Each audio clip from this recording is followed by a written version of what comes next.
12-13 ದಿನಗಳಿಂದ ಧರ್ಮಸ್ಥಳವನ್ನ ಕೇಂದ್ರವಾಗಿ ಇಟ್ಟುಕೊಂಡು ಅಸಹಜ ಸಾವಿನ ಕುರಿತಂತೆ SIT ತನಿಖೆಯನ್ನು ಮಾಡ್ತಾ ಇರೋದನ್ನು ನಾನು ಸ್ವಾಗತಿಸ್ತೇನೆ. ಸರ್ಕಾರ ಇದರ ಕುರಿತಂತೆ ಸತ್ಯಾಸತ್ಯತೆಗಳು ಬರಬೇಕು ಅನ್ನೋದ್ರ ಬಗ್ಗೆ ನಮ್ದು ಯಾರ್ದು ಕೂಡ ಭಿನ್ನಾಭಿಪ್ರಾಯಗಳಿಲ್ಲ. ಆದ್ರೆ ತನಿಖೆಯ ನೆಪದಲ್ಲಿ ಹಿಂದೂ ಧಾರ್ಮಿಕ ಕ್ಷೇತ್ರಗಳನ್ನ ಅವಹೇಳನ ಮಾಡುವಂತ ಪ್ರಕ್ರಿಯೆಗಳು ನಿರಂತರವಾಗಿ ಕಳೆದ ಕೆಲವು ದಿನಗಳಿಂದ ನಡೀತಾನೆ ಬಂದಿದೆ. ಇವತ್ತು ಸಾಮಾಜಿಕ ಜಾಲತಾಣಗಳಲ್ಲಿ ಮತ್ತು ಕೆಲವರು ಕೊಡ್ತಾ ಇರುವಂತ ಹೇಳಿಕೆಗಳನ್ನ ನೋಡಿದಾಗ ಇಡೀ ಧರ್ಮಸ್ಥಳವನ್ನ ಟಾರ್ಗೆಟ್ ಮಾಡಿರುವಂತ ಪ್ರವೃತ್ತಿ ಬೆಳೆದಿರುವಂತದ್ದು ನಮ್ಮೆಲ್ಲರ ನಂಬಿಕೆಗಳ ಮೇಲೆ, ನಮ್ಮೆಲ್ಲರ ಶ್ರದ್ಧೆಯ ಮೇಲೆ ದೊಡ್ಡ ಆಘಾತವನ್ನ ಇವತ್ತು ನಿರ್ಮಾಣ ಮಾಡಿದೆ. ಆರಂಭದಲ್ಲಿ ಅನಾಮಿಕ 5 ಗುಂಡಿ, 6 ಗುಂಡಿ, 10 ಗುಂಡಿ, 13 ಗುಂಡಿ ಅಂತ ಹೇಳಿ ಇವತ್ತು 15-16 ಗುಂಡಿಗಳನ್ನು ತೆಗೆದರೂ ಕೂಡ ಏನೂ ಸಿಕ್ಕಿಲ್ಲ ಅನ್ನುವಂಥದ್ದು ಮೇಲ್ನೋಟಕ್ಕೆ ಗೊತ್ತಾಗಿದೆ.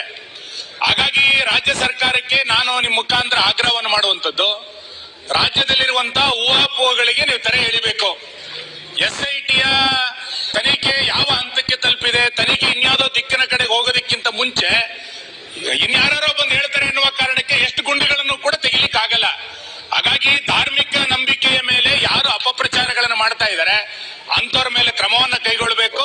ಧರ್ಮಸ್ಥಳದ ಪಾವಿತ್ರ್ಯತೆಯನ್ನ ಕಾಪಾಡಲಿಕ್ಕೆ ಸರ್ಕಾರ ಎಚ್ಚರಿಕೆಯನ್ನ ಕ್ರಮವನ್ನ ಕೈಗೊಳ್ಳಬೇಕು ಅನ್ನುವಂತ ಹಿನ್ನೆಲೆಯಿಂದ ಈ ತನಿಖೆ ಎಲ್ಲಿಯ ತನಕ ಬಂದಿದೆ ಅನ್ನುವಂಥದ್ದನ್ನ ಮಾನ್ಯ ಗೃಹ ಸಚಿವರು ತಕ್ಷಣ ಒಂದು ಹೇಳಿಕೆಯನ್ನು ಬಿಡುಗಡೆ ಮಾಡಬೇಕು ಅಂತ ಹೇಳಿ ನಾನು ಸರ್ಕಾರವನ್ನು ಆಗ್ರಹಿಸ್ತೇನೆ. ಇನ್ನೆಷ್ಟು ಗುಂಡಿ ತೆಗಿತೀರಿ ಅನ್ನುವಂಥದ್ದು ಕೂಡ ಸರ್ಕಾರ ಎಷ್ಟು ಗುಂಡಿ ತೆಗಿತೀರಿ, ಇಲ್ಲಿಯ ತನಕ ಮೂಳೆ ಸಿಕ್ಕಿದೆಯಾ ಅನ್ನುವಂಥದ್ದನ್ನ ಸರ್ಕಾರ ಚರ್ಚೆ ಕೊಡ್ತಂತೇಳಿ ಈಗ ಒಂದು ನಿಮಿಷ ಅಂತ ಹೇಳ್ತೀರಿ. ಈಗ ಮಾನ್ಯ ಅಧ್ಯಕ್ಷರೇ,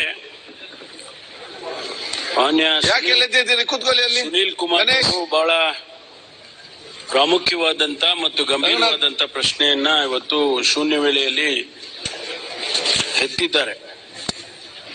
ನಾವು ಸರ್ಕಾರ ಏನು ಕಂಪ್ಲೇಂಟ್ಸ್ ಬಂತು, ಜೊತೆಗೆ ಆ ಭಾಗದ ಜನಸಮುದಾಯದ ಒತ್ತಾಯದ ಮೇಲೆ ಇದಕ್ಕೆ ತನಿಖೆ ಮಾಡಬೇಕು ಅಂತ ಹೇಳಿ ತೀರ್ಮಾನ ಮಾಡಿ ಅದನ್ನ 19/7/25 ಒಂದು SITಯನ್ನೇ ಪ್ರಾರಂಭ ಮಾಡಿ ತನಿಖೆಯನ್ನ ಮಾಡೋದಕ್ಕೆ ಆದೇಶ ಮಾಡಿದ್ದೇವೆ. ಈ ತನಿಖೆ ನಡೀತಾ ಇದೆ, ತನಿಖೆ ಪೂರ್ಣ ಆಗಬೇಕು. ಅದಕ್ಕೂ ಒಂದು ಕಾಲಮಿತಿನೂ ಕೂಡ ಇರುತ್ತೆ. ತನಿಖೆ ಅಂತ ಹೇಳಿದ್ರೆ ಎಷ್ಟು ತಾವು ಹೇಳಿದಾಗೆ 100 ಗುಂಡಿಗಳನ್ನ ಹಗಿಯೋದಕ್ಕೆ ಸಾಧ್ಯ ಆಗೋದಿಲ್ಲ.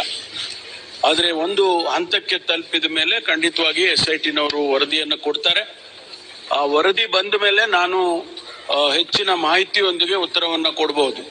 ಆದ್ರಿಂದ ವರದಿ ಬಂದ ನಂತರ ನಾನು ಇದಕ್ಕೆ ಉತ್ತರವನ್ನ ಕೊಡ್ತೇನೆ.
ಸಭಾಧ್ಯಕ್ಷರೇ, ಒಂದು ನಿಮಿಷ.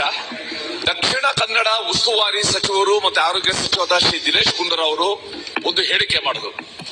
ದಕ್ಷಿಣ ಕನ್ನಡ ಪೊಲೀಸ್ ಅವರೇ ಇದನ್ನ ಬಹಳ ಚೆನ್ನಾಗಿ ಪ್ರೊಸೀಡ್ ಮಾಡ್ತಾ ಇದ್ರು, ವಿಚಾರಣೆ ಮಾಡಕ್ಕೆಲ್ಲ ಅರ್ಹತೆ ಇದೆ, ಅವ್ರಿಗೆ ಕ್ಷಮತೆ ಇದೆ. ಆದರೆ ಎಡಪಂಥೀಯ ಕೆಲವು ವ್ಯಕ್ತಿಗಳು ಅಥವಾ ಸಂಸ್ಥೆಗಳು ಅವರ ಆಗ್ರಹದ ಮೇಲೆ SIT ಮಾಡಿ ಅವರು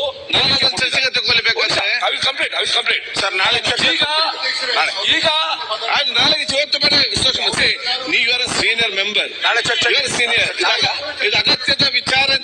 ಚರ್ಚೆ ತಗೊಳ್ಳಿ ಸರ್, ಪ್ರತಿಪಕ್ಷ ನಾಯಕರ ಮತ್ತು ಕೇಳಿದಾಗ ಇದಕ್ಕೆ ನಾವೀಗ ಚರ್ಚೆಗೆ ಅವಕಾಶ ಮಾಡಿರೋದು ಕೊಟ್ಟಿರೋದು. ಇದಕ್ಕೆ ಬೇಕಾದ ನಾಳೆಗೆ ಮತ್ತೆ ಬೇಕಾದ್ರೆ ಚರ್ಚೆಗೆ ಒತ್ತು ತಗೊಳ್ಳಿ. ಈಗ ಝೀರೋ ಅವರಲ್ಲ. ಇಲ್ಲ ಮಾನ್ಯ ಸಭಾಧ್ಯಕ್ಷರೇ, ಗೃಹ ಇಲಾಖೆ ಒಳ್ಳೆ ಕೆಲಸ ಮಾಡ್ತಿದೆ. ಪೊಲೀಸರು ಸಾಕು.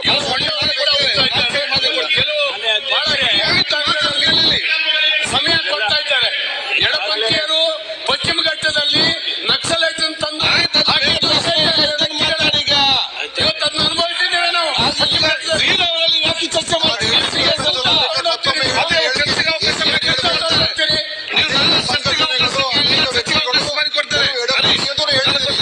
ಅಧ್ಯಕ್ಷರೇ, ನಾಳೆ ಅದನ್ನ ಅನೇಕ ಒತ್ತಾಯ ಮಾಡಿದ್ದಾರೆ. ಮಂತ್ರಿ ಅವರೇ, ಅವರೊಬ್ಬರೇ ಅಲ್ಲ.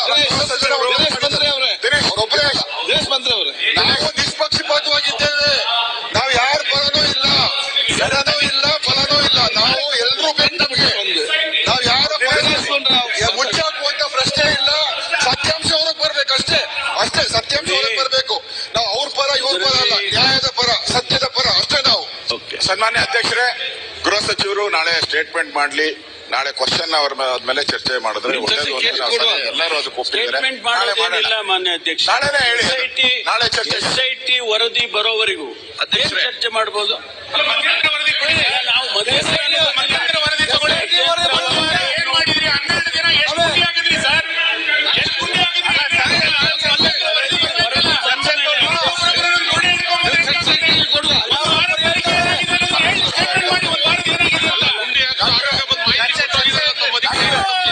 ಇವತ್ತು ಇನ್ನೊಬ್ಬ ಬಂದು ಹೇಳಿಕೆ ಕೊಡ್ತಾರೆ, ನಾಳೆ ನಂದೊಂದು ಗುಂಡಿ ಇದೆ.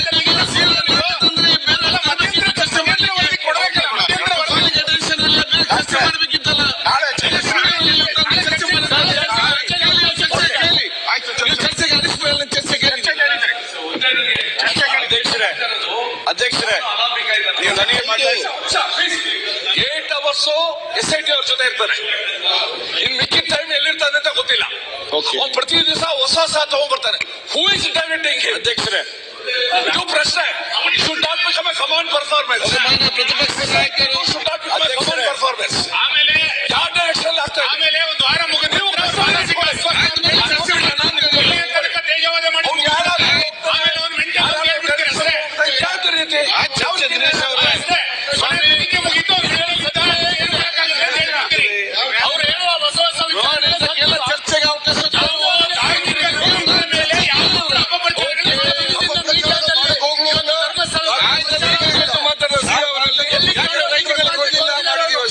ಚರ್ಚೆ ಕೇಳಿದ್ರೆ ಕೇಳಿಕೊಡಿ. ಅವರು ಝೀರೋ ಅವರಲ್ಲಿ ಪ್ರಸ್ತಾವನೆ ಮಾಡಿದಾಗ ನೀವು ಚರ್ಚೆಗೆ ನಿಂತ